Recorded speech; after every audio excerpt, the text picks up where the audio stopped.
Greetings, flower friends. I wanted to talk a little bit about two combinations that we are exploring this month, and they are inner child and voice confidence. And they work very well either used together or as a follow-on essence.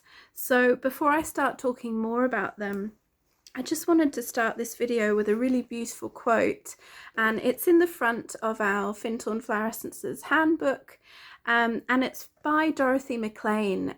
Dorothy McLean was one of the three founders that started the Findhorn community, and her role was very much the nature connection, cooperation with nature, and she was a great teacher of my mother's and really inspired my mum to go ahead and make the essences. And there's a beautiful part in the front of the book in the forward, and it says, "The quality most necessary for deep contact with anything is love. As we explore life, we explore flowers, and we accept varying circumstances as we grow, and we realize more and more the power of love. So our love grows and we become our own essence, which is love." Flower essences cannot help but guide us to this realization. So I love the way that it talks about we are an essence in ourselves. Flowers have an essence, and how we have this co-creation exploration as we enter flower essence therapy, because really what we're asking is to bring the qualities of these flowers into ourselves, into our practice, into our being, into our awareness, and become more loving, more light-filled, more connected, more joyful, all of those qualities that we all seek and search for. So today we're going to be talking a little bit about inner child. Basically, inner child is really, it covers this theme that when we react from our childhood emotional wounds, our experience of the past then begins to dictate how we respond to life today. And so we take inner child to purposely connect with and honor our inner child and the inner child that we were. And in order to be able to fully love who we are now, it's really important to have that deep acceptance of who we were, anything that happened to us in the past, and just touch on any particular wounds that we experience that we perhaps now can notice still affect us in our everyday life.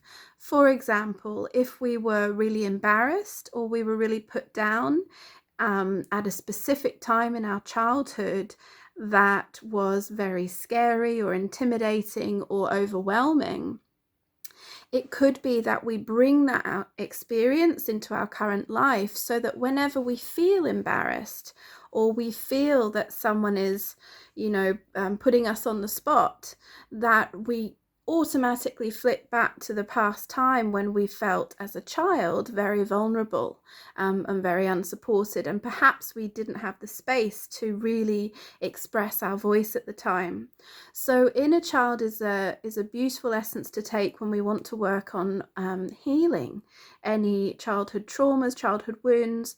But also, if we have particular behaviors that we really express now in our everyday life that are maybe not attractive patterns of behavior or thought forms that we want to break, and we really can reference that to childhood issues, then it's a really powerful essence. And as we take it with a daily practice, when you're going to meditate, or when you're going to swim or walk, or if you're going into the garden to have some peaceful time, or you're doing your sewing, whenever would be a time to really invite in the awareness of that flower, the flowers in inner child, then it's a beautiful way to really bring awareness to these issues and have a willingness to shift anything that you want to shift there.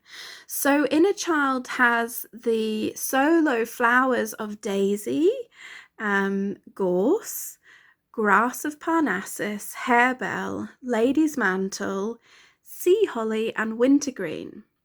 And so these essences are really powerful when we put them together.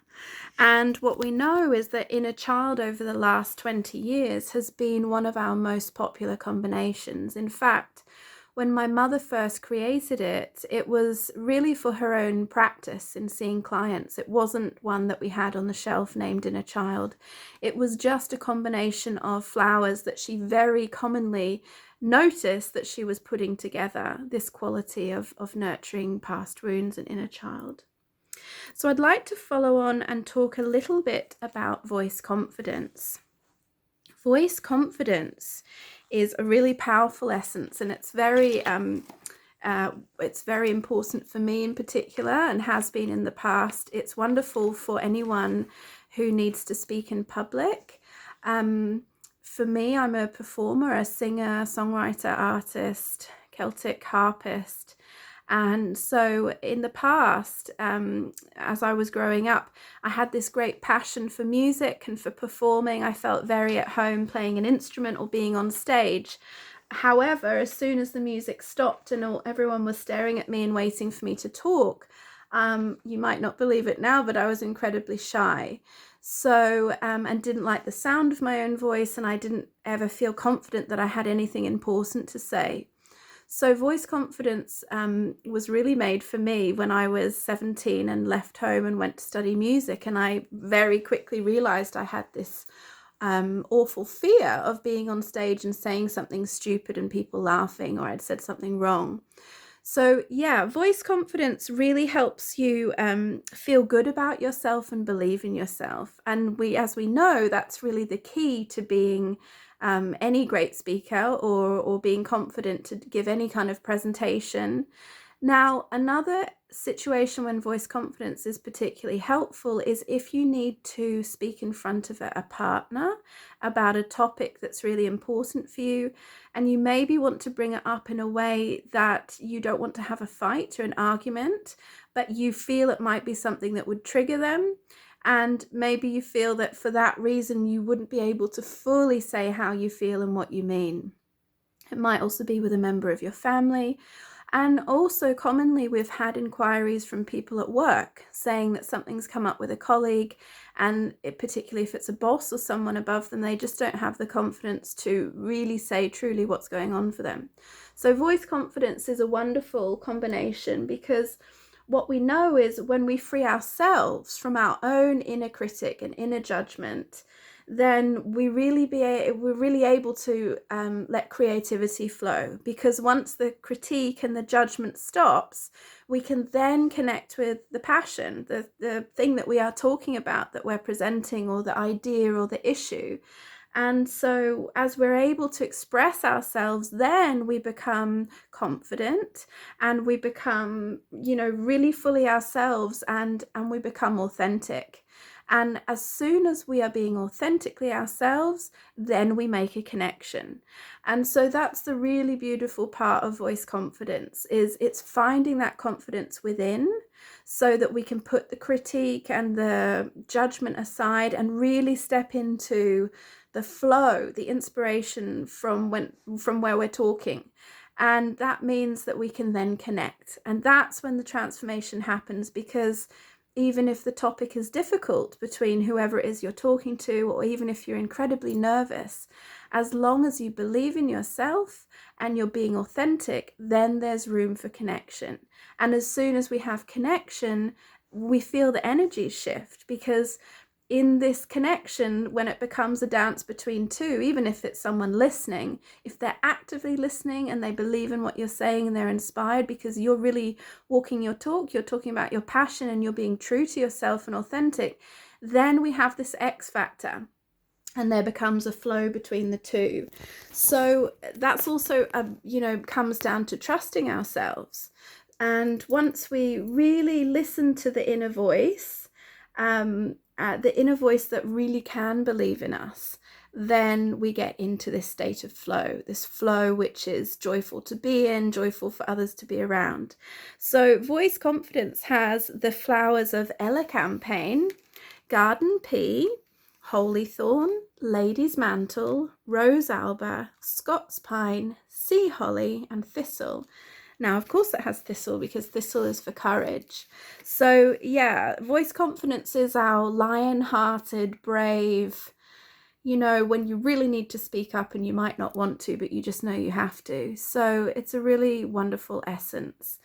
And often what we see is, like I said, the follow-on, it can be really beautiful to use in a child and work on any of those wounds or those kind of parts of ourselves where we feel we were hurt or ashamed of or kind of denied or yeah, anything we've pushed to the side. Is if we can do some healing around that with flower essences, taking the essences and really having a practice as we use them, then to journey from inner child when we feel we've worked on those wounds into voice confidence, then we have this place of getting out of the patterns that have just been repeated from past trauma. So I really invite you to journey with these essences. Please give us your feedback. We have just the most amazing case studies and long history with both of these essences, particularly in a child, which seems to be one that people say, wow, that was really, really beneficial for me on a healing level. And then voice confidence, yeah, is this more practical, you really need to speak out and say something, and so it's a great one to have for those moments. So sending you lots of blessings from Findhorn. I'm starting regular blogs on the website, so if you'd like to get in touch, it's a great way to leave more personal messages, which is on www.findhornessences.com. Love and light from Findhorn and from these beautiful flowers. We will give you a big kiss. Blessings of healing and love.